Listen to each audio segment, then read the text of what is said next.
साधक ने पूछा है कि भगवान का साक्षात्कार कैसा होता है।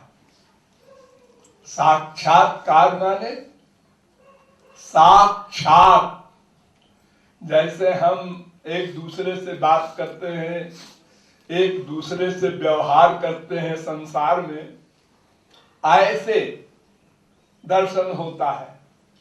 कोई छाया नहीं दिखाई पड़ती, कोई भावना का विषय नहीं होता। ये सब तो भावना वाला या दर्शनाभास उच्च कोट के साधकों में होता है, लेकिन जब साक्षात्कार होता है, भगवान जब अपना दर्शन देते हैं, कब देते हैं ये आप लोगों को बहुत बार बताया गया है कि पहले आंसू बहा करके निरंतर साधना करके अंतःकरण को शुद्ध करना होता है।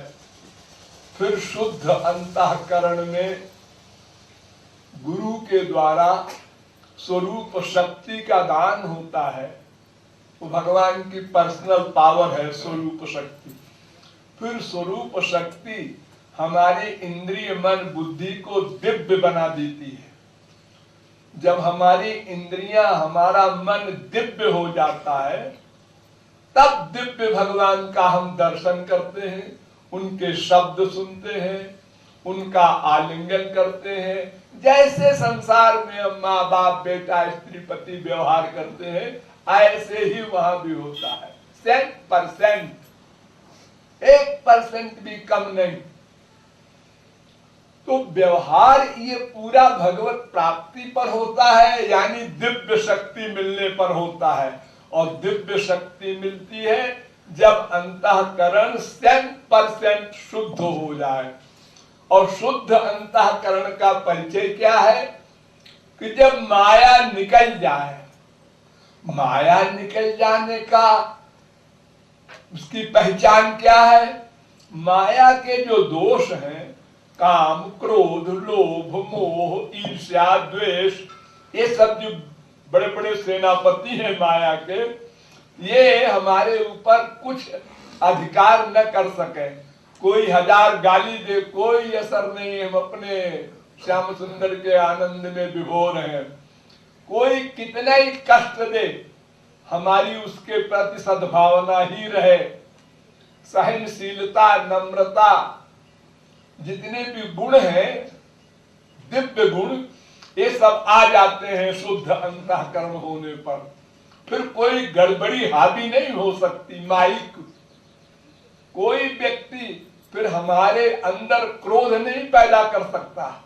कोई भी व्यवहार करे, वो कैसा ही व्यवहार करे, हमारे ऊपर माया के दोषों का प्रभाव नहीं पड़ेगा। ये माइलस्टोन समझो, ये उसका लक्षण है कि हमारा अंतःकरण शुद्ध हो गया, शांत हो गया। कोई टेंशन नहीं, कोई अशांति नहीं, कोई प्रकार की बीमारी दुख की आ ही नहीं सकती। तो ये ऊंची अवस्था की बात है। अंतःकरण शुद्ध होने में समय लगेगा, क्योंकि हम साधना निरंतर नहीं करते। हम लोग कोई सर्विस कर रहा है, कोई व्यापार कर रहा है, घंटे 2 घंटे 4 घंटे बहुत से बहुत धर लो, हम डेली साधना करते हैं और 20 घंटे मक्कारी करते हैं।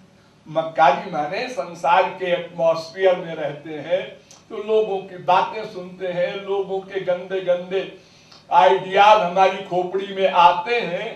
तो हमारा अंतःकरण जो थोड़ा बहुत शुद्ध होता है 1-2-4 घंटे में, वो फिर लीप पोत बराबर हो जाता है। हमने 10 रुपया कमाया और 15 रुपया खर्चा कर दिया, तो अंतःकरण शुद्धि कैसे होगी? हमारा कपड़ा इतना गंदा है कि उसमें बार बार साबुन लगाओ और शुद्ध पानी में मैल धो दो, फिर साबुन लगाओ, फिर शुद्ध पानी में धो दो, फिर गंदगी में न डुबो कपड़े को, तब साफ होगा। और हम साधना भी करते हैं और संसार में अटैचमेंट भी करते हैं। क्रोध लोभ मोह ईर्ष्या द्वेष, ये सब दोष भी हमारे अंदर आते हैं संसार को देख करके, सुन करके, ये गड़बड़ हो जाती है। इसलिए अंतःकरण शुद्धि में समय लगेगा, 1 जन्म लगे, 2 जन्म लगे, 10 जन्म लगे, लेकिन तो इसकी परवाह नहीं। जिस जन्म में हम लगातार लग जाएंगे, 1 सेकंड को गैप न हो, हर समय वही सोचना, तो जल्दी अंतःकरण शुद्ध हो जाएगा। तब सब नायक दोष अपना अपना बिस्तर बांधकर अंतःकरण से निकल जाएंगे। कोई टेंशन नहीं, किसी प्रकार की कोई भी बीमारी हमारे अंदर पैदा नहीं कर सकता। 1000 गाली दे, कोई असर नहीं होगा हमारे ऊपर। अभी तो एक वाक्य बोल दे माँ बाप बीबी तो आग लग जाती है। अरे अभी तो बड़ा गड़बड़, अभी तुम धोखे में न पड़ जाना। हमको भगवान का दर्शन हुआ था सपने में। अरे सपने में हो चाहे जहां हो, वो सब गलत है। अभी तो बहुत दूर है मंजिल। अभी आंसू बहाया तुमने कितना, खाली थोड़ा सा रूप ध्यान कर लिया या थोड़ा तत्व ज्ञान प्राप्त कर लिया, इससे काम नहीं बनने वाला। तो साधना करते करते जब अंतःकरण शुद्ध हो और फिर दिव्य हो, तो फिर भगवान से हमारा संबंध, व्यवहार ऐसा ही हो जाता है जैसे हमारे बाप माँ बीबी पति से होता है, साक्षात। फिर उसमें कल्पना की बात नहीं रह जाती। और जब ये इतना यहाँ हो जाएगा मरने के पहले, तब गोलोक मिलेगा।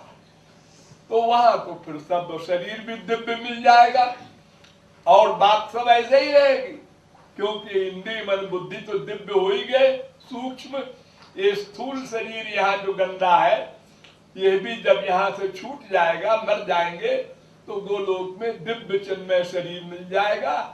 और इंद्रिय मन बुद्धि सूक्ष्म जो है वो दिव्य हो ही गए हैं, तो सदा आनंद ही आनंद का अनुभव होगा, भगवान की सेवा कर सकेंगे।